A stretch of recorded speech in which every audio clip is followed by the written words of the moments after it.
organization called LifeWise.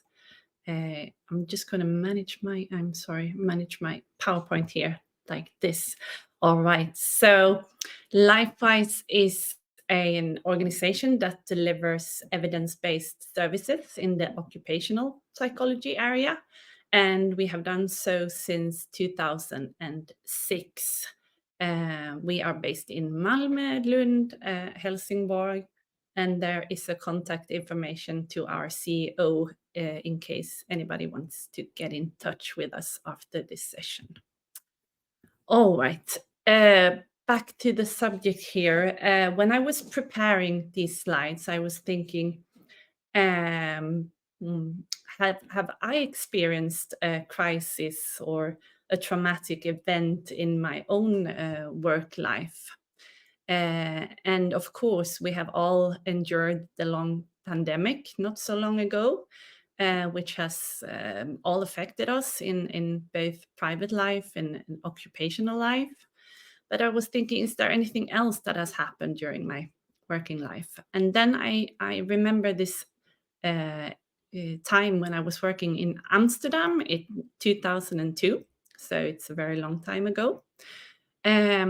I was actually part of a hostage situation, or it was not me who was taken hostage, but actually our whole building was taken hostage in 2002.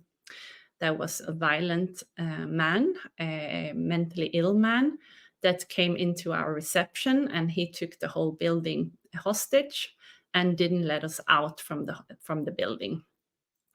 Unfortunately, he killed himself in the end, and we were all released from the building, and everything went well. Nobody was harmed in this situation.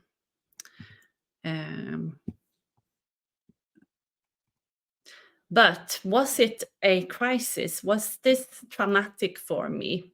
Well, to be a crisis, the definition is that it's an unusual or an unexpected event that overwhelms the person.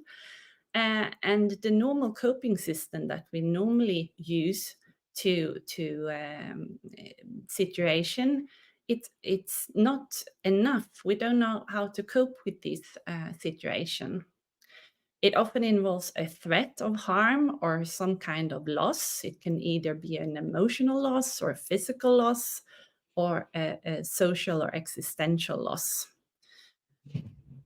Also, to define it as a traumatic crisis, it should disrupt our inner balance, often makes it hard for us to think or function normally, and it triggers strong emotional like fear and helplessness or confusion.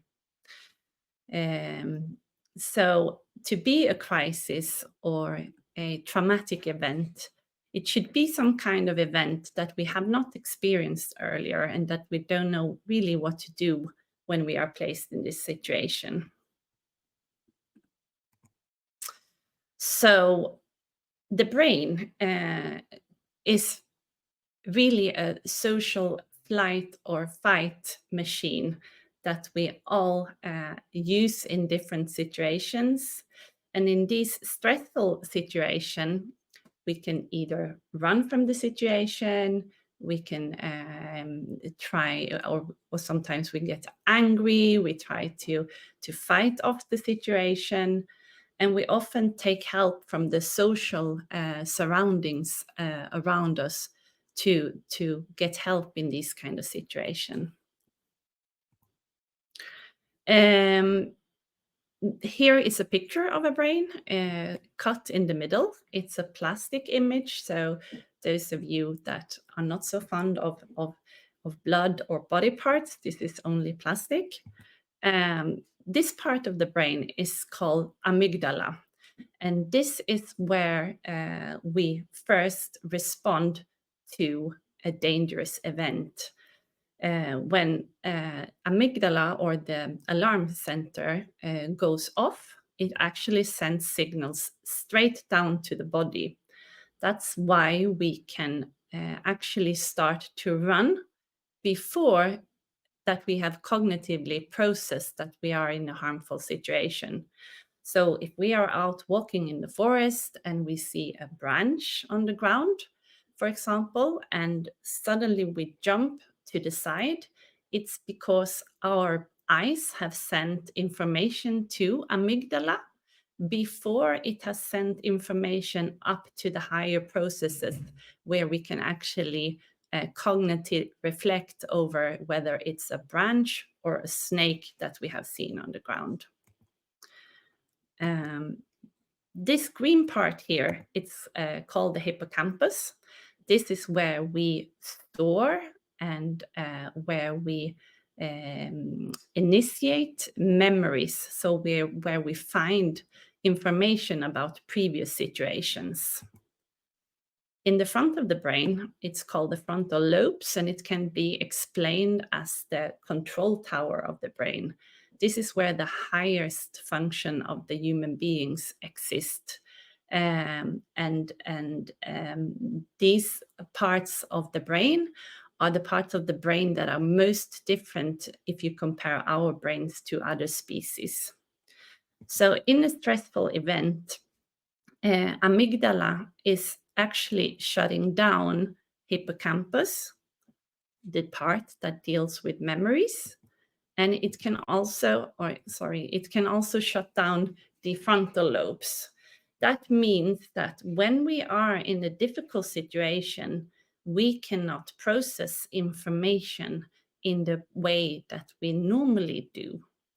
And if we can't process information that we normally do, we can't integrate them as a normal memory, and it becomes problematic for us.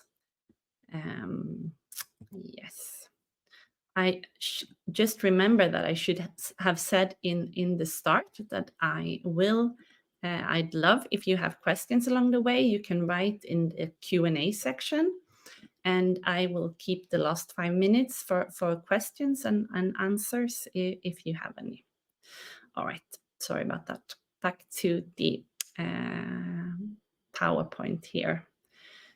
So in case of an emergency, of a crisis, in a very stressful event, we need our leaders much more than normal. We look to our leaders for guidance, support, safety, and a way to process what happens to us. So in the case of my story, when we were taken hostages, of course, we needed leadership to be able to clear the building, get ourselves in safety. We needed leadership as to know whether we should go to work the next day, what we should do when we came to work next day, and so on and so on. But with that said, I also want to remind you that people are much more resilient than we also think that they are. Most of crises are actually solved by the individual itself. We have experienced difficult situations all through history, and our system is also built to heal from these situations. So for the big majority, we only need our normal support system to be able to adjust and to function back into normal life.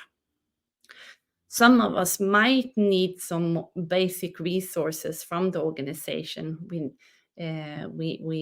might need some additional support. We might need to talk to somebody, but only a few of us need specialist treatment in the end.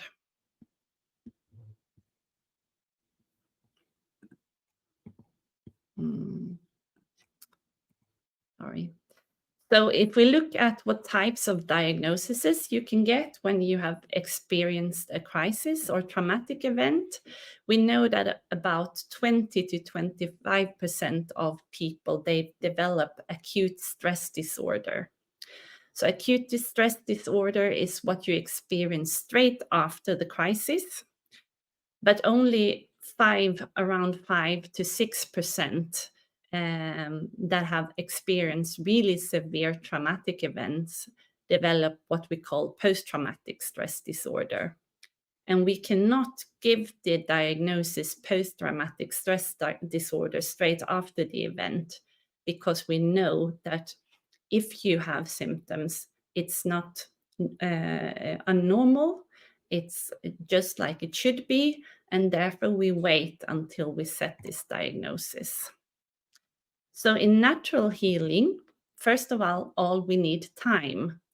If your brain has shut down the memory system, if it has shut down the control tower, if it has experienced an event that it can't really cope with, it needs time to integrate that event in the normal memory structures again.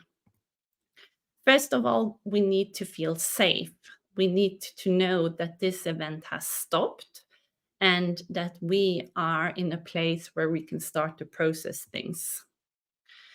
We are social creatures, so we need to talk about these things with the people around us. And we want to talk to people that we feel close to. We don't want to talk to experts in the beginning. We want to talk to our colleagues, our family, our direct leaders, maybe HR if we have a connection with them in the past. But really connecting with the people that in your normal network.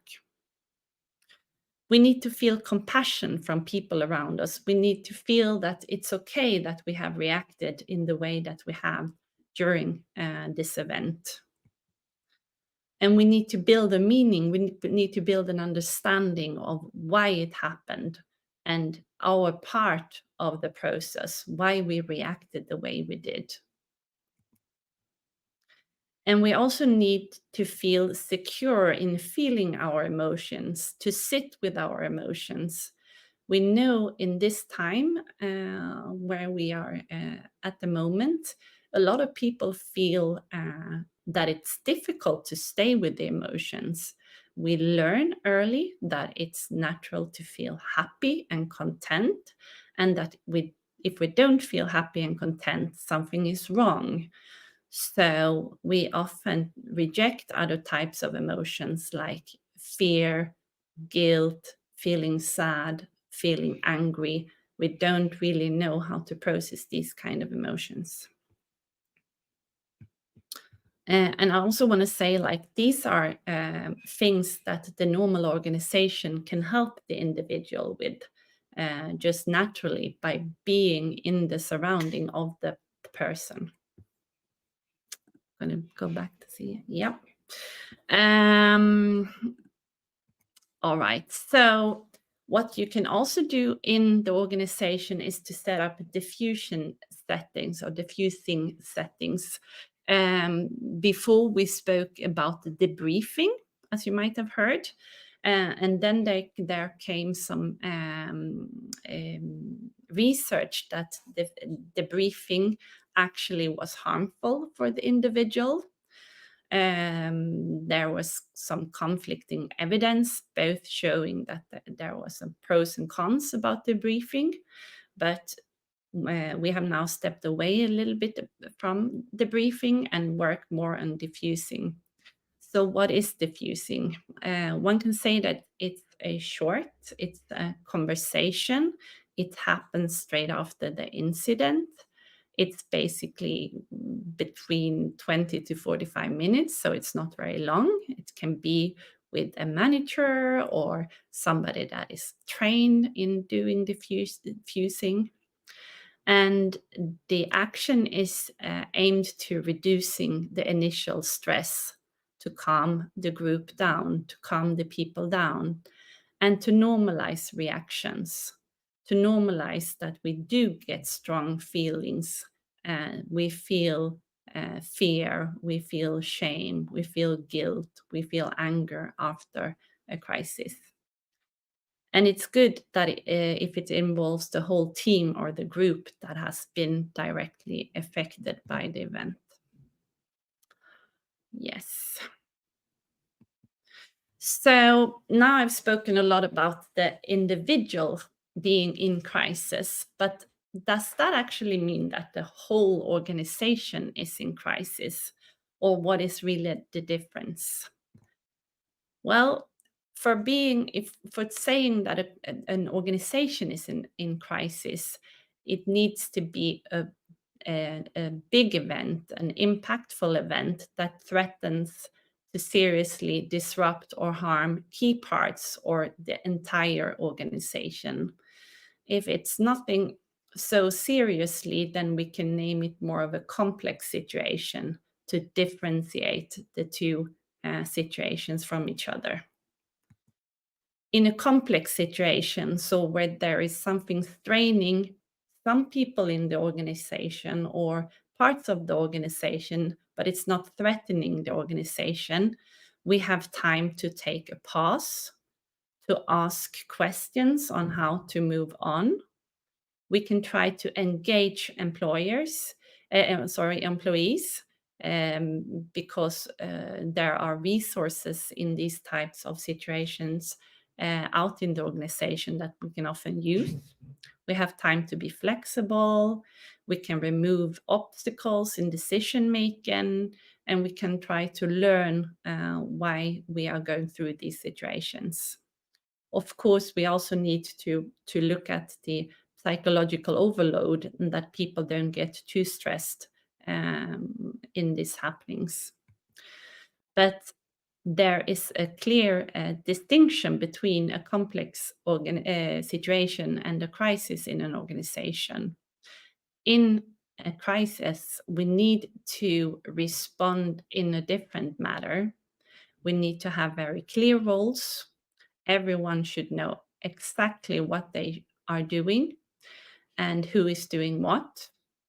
We need a fast decision-making process, and therefore the directions are more um, uh, task focused, direct, simple instructions, much quicker communication. We also have to have the highest leadership involved to get immediate execution of our decision.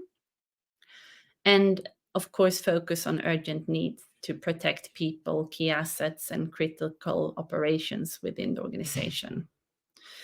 So, yeah, and also in these situations, we do need to look at the psychological containment of people to keep calm and confident, as it after the crisis will help to restore the control for the people involved.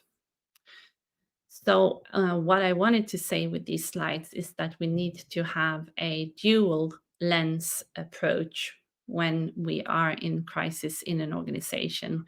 We do need to have the business perspective and keeping the business running as efficiently as possible, but you also need to have the psychological perspective with you, focusing on safety, well-being, and support and healing of the people. Yeah. What is then the psychological perspective of an organizational crisis? Well, first of all, again, you need to make sure that people are safe. And while switching to these more direct leadership, you have to make sure that you keep the compassionate leadership. Otherwise, you might end up harming the relationship in the organization, and that is very difficult then to build up again. So even if you are in an organizational crisis, you need to focus on the long-term resilience to be able to invest in the recovery of people after the crisis. Yeah. So often when we come out in organizations that are experience crisis, it's easy to focus on the business side of the aspect. You don't want to lose customers, you don't want to lose your processes, But you have to remember that your team is also your organization. Um, and when your staff are being overwhelmed or unsafe, the performance of the organization will suffer in the long run. Um, mm. and how the leaders are responding during these critical moments will shape the culture in the long run after the crisis actually ends. Mm. Yeah. So, what are the biggest mistakes that we see during crisis management? Well, first of all, some organizations are not thinking through uh, what type of crisis they might need to prepare for. It's difficult to prepare for all types of crises. I'm sure that my employer in Amsterdam hadn't got a crisis plan for us being taken hostages. But if they had some type of crisis for staff plan, they could execute this plan regarding what. So you need to sit down, think through different scenarios that might happen in your organization, and see what you should do and what structure, what leadership structure you need to have in place to solve this type of crisis. Another failure that we see is that if organization lack or don't see that they are in a crisis, so they delay the response. It's human to want to think that it's going to pass, that the warning signs are not as dangerous or as vital as they might be, and therefore it's missed or ignored early in the process, and management delay critical actions. Also, poor and inconsistent communication can hamper the process. If there are mixed messages that confuse either the staff or the stakeholders. And therefore, in your crisis plans, you need to appoint people that are um, responsible for communicating both inside and outside of the organization before the crisis. Um, if you take the leadership away from the part of the organization where the crisis occurs, there is a risk that the organization doesn't respond as well. So please keep the leadership as close to the source of the crisis. Don't move away the leaders and place it further up in the organization. That will not be beneficial for the people around where it's happening. Yes. And also, as with many other types of processes in organization, we also see that there is a failure to evaluate and learn from previous crises. So a good system for reflecting on what has happened once it's over, to build resilience in the future, um, is very important. Yeah, I'm sorry for going back and forth with my PowerPoint here. Let me see. Yes, yes, yes. All right, we still all right. Mm, okay, this I'm yes. Before I stop for the questions, it's already 25 past.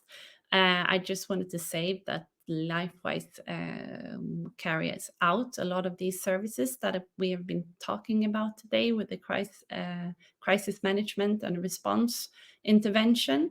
But LifeWise also have other lectures on many different areas, as you can see here. And we also give psychotherapy for private clients that might suffer also from the trauma in the long run.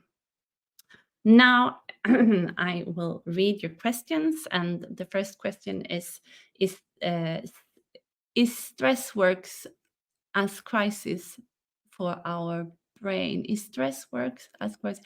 Yeah. So I don't totally understand the question, but what I read is that if stress and crisis are the same for the brain, yes, stress and crisis is the same processes for the brain, but stress is a normal daily reaction, and a crisis is a stress response that is so overwhelming that the system can't cope with it. So it's the same type of process in the brain, but with a different volume or intensity of the processes. And another question here are there any self-assessment tests or questionnaires to get a better look on team member stress level? Yes, there are a lot of those types of questionnaire. There is one called perceived stress scale that has been done a lot of research on, for example, where you can see how stressed a person is, and in which area the person is stressed in, so you can figure out on exactly how to help the person. What can be the role for HR in facilitating the crisis management process? Well, I think the HR can have several roles. I think that HR can help educate leaders in what happens to people and why we should train leaders to talk to their employees, to support them, to feel safe, to process their emotions, and all of these soft values that might be more difficult for some leaders, at least. But also in the crisis, we need our HR present to keep an eye on the human aspect of the crisis. Because if the organization is targeted, it's easy for the leaders to focus on maintaining the business. And then I think HR can play a big role in also focusing on the psychological dimension, even if you need to focus on business to save the business. Yeah, I hope that was some answers to your question. Yeah, if you can't have information on why something happened and no meaning, what can help the situation both on a personal, on an individual, or an organizational level? That is a very good question. We know that people are easily, or people is more easily develop PTSD if we do not have an understanding of the situation. So if the trauma is induced by another human being, and if it's done to harm us, it's much more difficult for us to put it behind us. But we can do it by processing other parts of the world or the situation that we are in. So even if this made us feel very unsafe, and we cannot feel secure that it won't happen again, we can build a security or sense of security around the rest of our world, and that both the individual or the organization can help with.